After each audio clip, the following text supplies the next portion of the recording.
Hi, I've got three questions for you. Number one, what is a business? Number two, do you have one? And number three, if you have one, are you laughing all the way to the bank? Hi, I'm Dr. Mary Jo Wagner, the Unstuck Coach, and I'm delighted to welcome you to the first episode of Tapping and More. It's a community for women entrepreneurs to help us get over the blocks we have around building our businesses. Okay, if you're a guy, you're welcome. Sure, we're glad you're here. If you're not an entrepreneur, you're also welcome, and we're glad you're here. But by next week, hopefully next week, possibly 2 weeks, there's some kind of technical things to get taken care of. This Facebook Live, Tapping and More, will move to a private Facebook group. It's still free. It won't cost anything, but it's private so that the members don't feel like the questions they're asking are all over the internet for everyone to see, and where women can have a space to be as vulnerable as they need to be, as seen as they would like to be. And sadly, despite all these years of feminism, many of us still are more comfortable being out there and asking questions and being vulnerable if we're in a group with just women. And after all, my passion is and has been for as long as I can remember, at least in terms of career-wise, has been empowering women. Yes, I'm a retired women's studies professor, for those of you who don't know that, who don't know me. So Tapping and More, I'm going to talk some and explain some. That's what college professors do. We teach and we talk and we explain. So of course, that's what I'm going to do. So we're going to do some of that around building a business, not the how-tos. There are plenty of people who teach, for example, internet marketing. You can learn it from them. But these are around psychological and emotional issues that deeply affect the success of our business. They're probably the primary thing that affects our business. So that's what we'll do. And then, of course, we'll be tapping. And I'm going to explain more about tapping later in this. So why is empowering women around money issues my passion? I'm going to tell you a secret. When I left Ohio State University and returned to Denver, partly to take care of my mother, who had serious dementia and could no longer live alone, which meant that I wasn't free to go anywhere in the country to be a college professor at another place. I had to figure out what to do because I was no longer a college professor. Yes, I tried adjuncting and all that. We won't go there. It didn't work. It's a disaster. If you're thinking about doing that, please get a hold of me immediately and I'll explain to you why you might not want to do it. But I had to do something. I had to make money somehow. And I got the bright idea that I would be a Brain Gym consultant.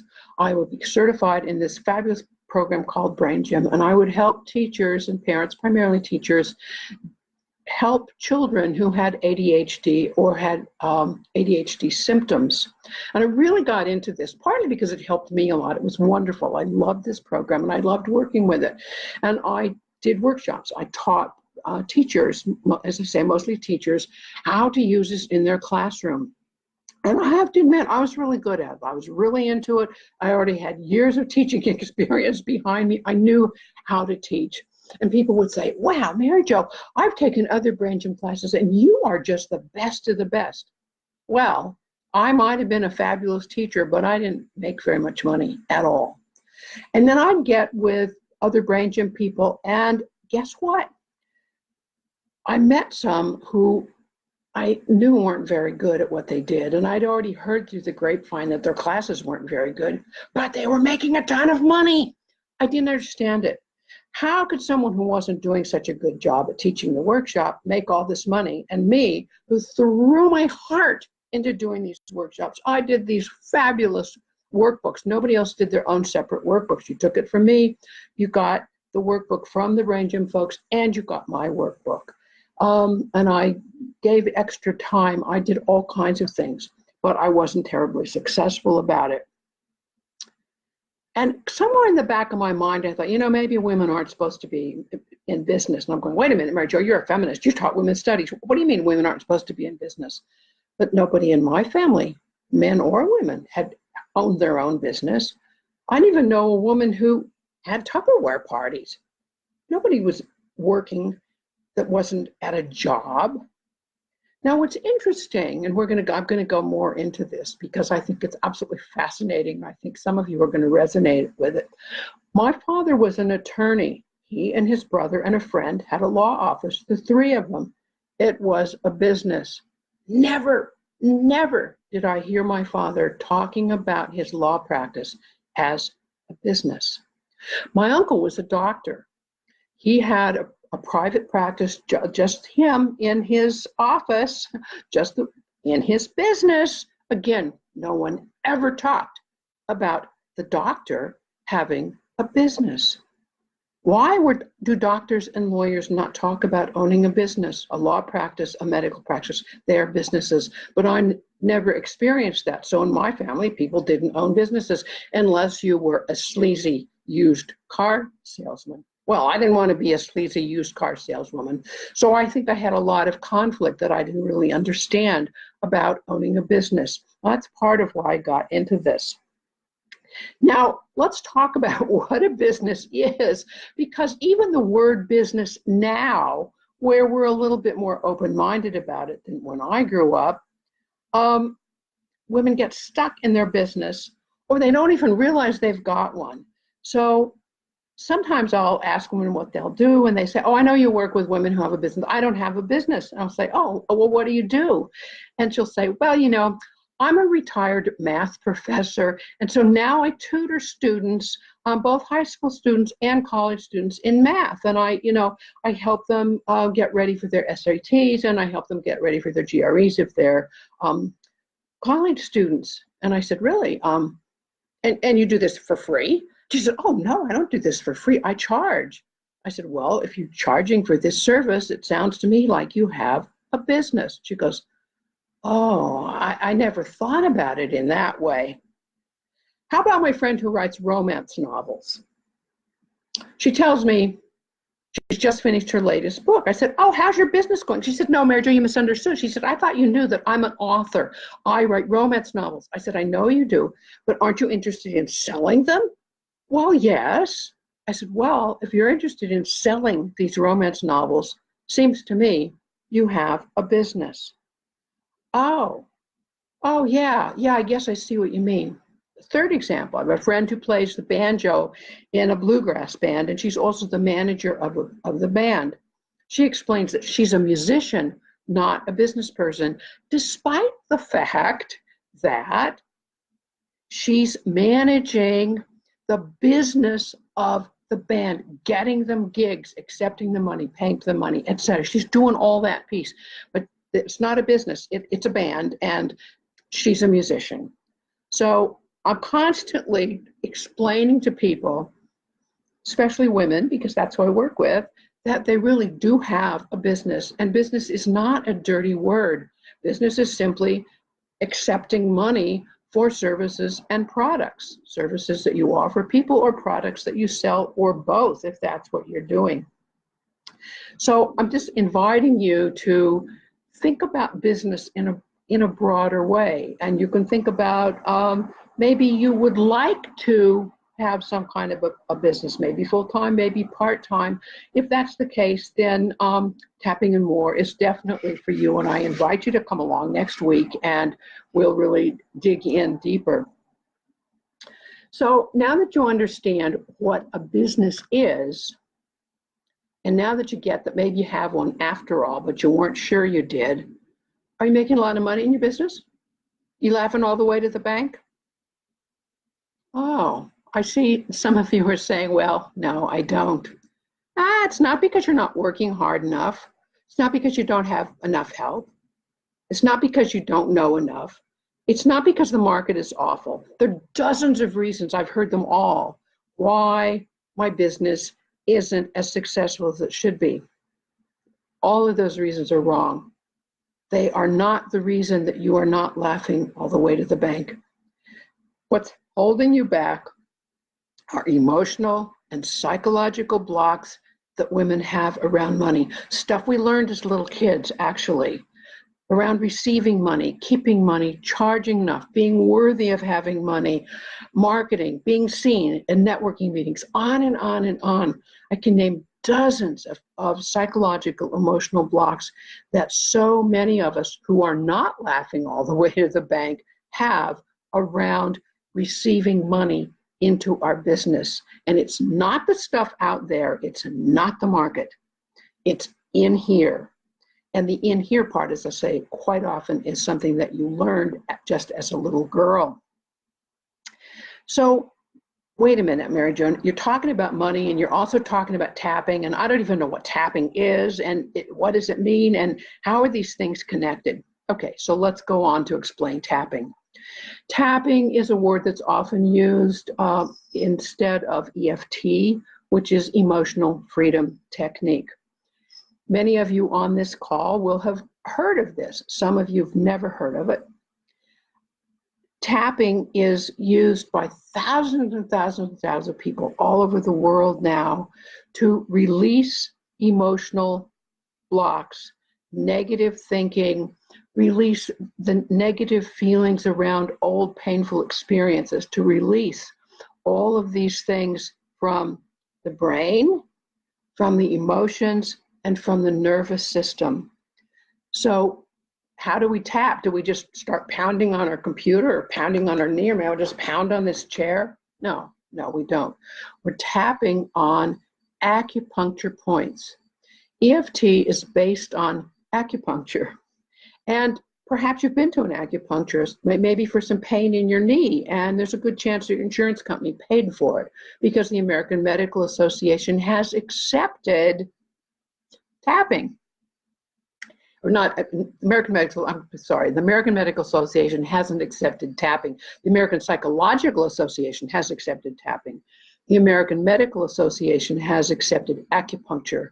And all we're doing is acupuncture without needles. So technically it's called acupressure. And we're tapping on the meridians, on several of the meridians of the meridian system of the body. What's interesting about that, for those of you who are academics and you're kind of trying to prove things, and I get that because I'm that kind of person, medical science hasn't actually found the meridians yet. The meridians were discovered thousands of years ago by the Chinese as part of Chinese medicine. However, the American Medical Association said, okay, we aren't exactly positive about this meridian business. However, we know that acupuncture helps with pain, and they said okay to it. So I think it won't be too many more years, and indeed the Western scientists will know exactly what makes up these meridians. I don't know that it'll be in my lifetime, but I don't think it's going to be too long before Western medicine catches up to Chinese medicine in this particular case. So why are thousands and thousands of people using it? What's the deal? And why am I so passionate about it? First of all, it works. It just works. It works better than talk therapy. It works better than all kinds of different modalities. I love Brain Gym. Brain Gym is good for certain kinds of things, but it's not universal in the way that tapping is. And you don't have to take my word for it that it works, or all these people who use it, these thousands of people who use it, you don't have to take their word for it. You can look at peer-reviewed journals. There are, 50 some odd studies, peer-reviewed studies that have been published in standard and accepted journals of mostly psychology journals. Some of these studies have had a control group. Some people tapped, some people didn't tap, and they saw the results. So it's been studied over and over again, and I'm sure there are people out there now who are continuing to study. And I love that it's evidence-based, that it's peer-reviewed. I love to be able to say that. It gives it a little more oomph. even though without that, it still works. What else do I like about it? It's easy. I also like it as a coach. I like it because clients do it.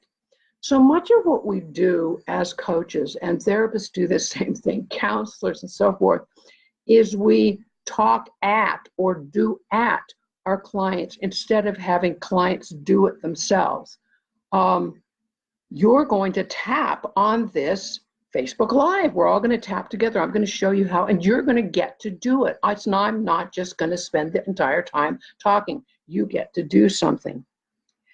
So in the big picture, it's better than affirmations. It's better than positive thinking. It's better than sticky notes. It's better than mindset. Why?